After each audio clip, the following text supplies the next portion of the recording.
Hi all and welcome back to the Saturday evening previewing the Fairy House Sunday card, the Hattons Grace Hurdle card, 3 Grade 1s on the card and a Grade 3 Juvenile also alongside a few good handicaps and an intriguing bumper all to get through. Again, I'm just going to be flying through the card with my selections, just overviewing today's action.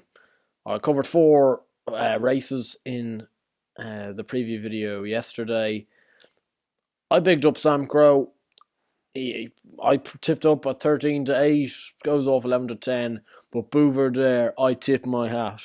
It does look now it will be 3 champion hurdle bids in a row for Bouverdare. It was simply stunning. Sam Crow put right in his place, and you just can't knock it. There's no hole to that form, I don't think, and Bouverdare could well be. Well, he probably was the real deal anyway, but he certainly is now. Apart from that, though, we did pick up 2 nice winners. We picked up Sizing Tennessee at 18-1 and Global Citizen 5-1. He eventually went off 7-1. So if you got a best odds guaranteed firm, you would have got 7s on that. And Sizing Tennessee went in from 18s into 12s on the day and was a bloodless winner of the Ladbroke Trophy. Don't think the race is up to too much, though, so let's not get overexcited. Anyway, Fairy House tomorrow. I think there's a mix of favourites that could well go in and then some that perhaps you'd be better off just going for something a little lighter or a bit more each-way value. The opening juvenile hurdle, I must confess, I think is going to go to Corsa Bleem, a very good winner of his juvenile up at the Down Royal meeting. Going up, stepping up logical to Grade 3 level. Brian Cooper in the saddle for Gordon Elliott. He is even money, but I think he's well worth being even money, and therefore should go close.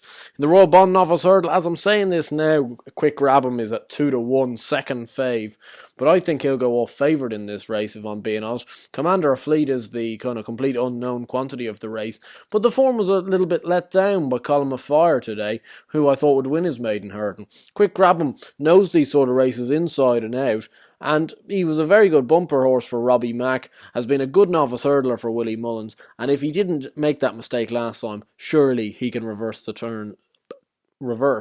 form with Aramon. Going into the Drimmore Novice Chase, you've got 2 very good horses in Delta Work and Leachburg at the top of the market, but I'm going for an each-way play in this one, in Discorama at 9-1, second in the Martin Pipe Handicap Hurdle at the Cheltenham Festival. Brian Cooper in the saddle again for Paul Nolan, so hoping for a big day for Brian Cooper. Was a very, very cosy winner of his beginner's chase on his debut over fences, I think at Naas, and he won very cosily that day. In fact, a little bit cheeky from Brian Cooper, and I think he's entitled to this step up in class and could go well at 9-1 into a place.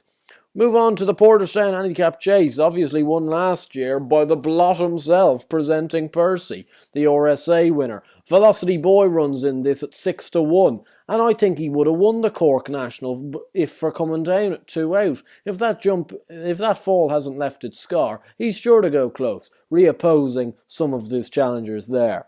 Hattons Grace Hurdle I wouldn't have a massive play in, to be honest. I think Apple's Jade's probably a very worthy favourite and very worthy to be 5-6.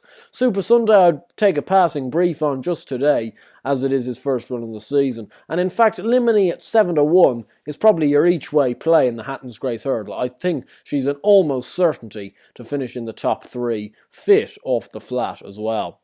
We move on to the handicap hurdle. Wonder Leish and Off You Go are in here. 2 Charles Burns blots running against each other. Who won? Which one is more well in? We don't know. I would suspect the race might go to one of them, but I found Tudor City in here at 16-1, and I think he's really well handicapped over hurdles after a really good flat campaign in these staying races. I think he's sure to go close. Tony Martin's been a very lucky trainer for me over the last couple of months, with winners like Acclamatio. Robbie Colgan takes the ride again, and surely he can sneak into a place at 16s and have us jumping around like Sizing Tennessee did today. Then we move on to the final race, the bumper, and the talking horse is here. If you think Malone Road's a talking horse, well, he is. But so too is Envoy Allen. Completely identical connections. Cheveley Park, Gordon Elliott, Jamie Codd. He's 4-7. That's not really a backable price, but I think he's going to win, and I think he will win impressively. Watch out for the name, Envoy Allen. Anyway, that's the Hattons Grace card, wrapped up in 5 minutes. And also a little review on today's performance. Boover there, we tip your cap. Sizing Tennessee, thank God for coming in. Global Citizen, how game was he? Bishop's Road, unlucky, unseated at the third. And hopefully we'll bag in a few more winners tomorrow at Ferry House and leave with a very productive weekend. Until next week, best of luck.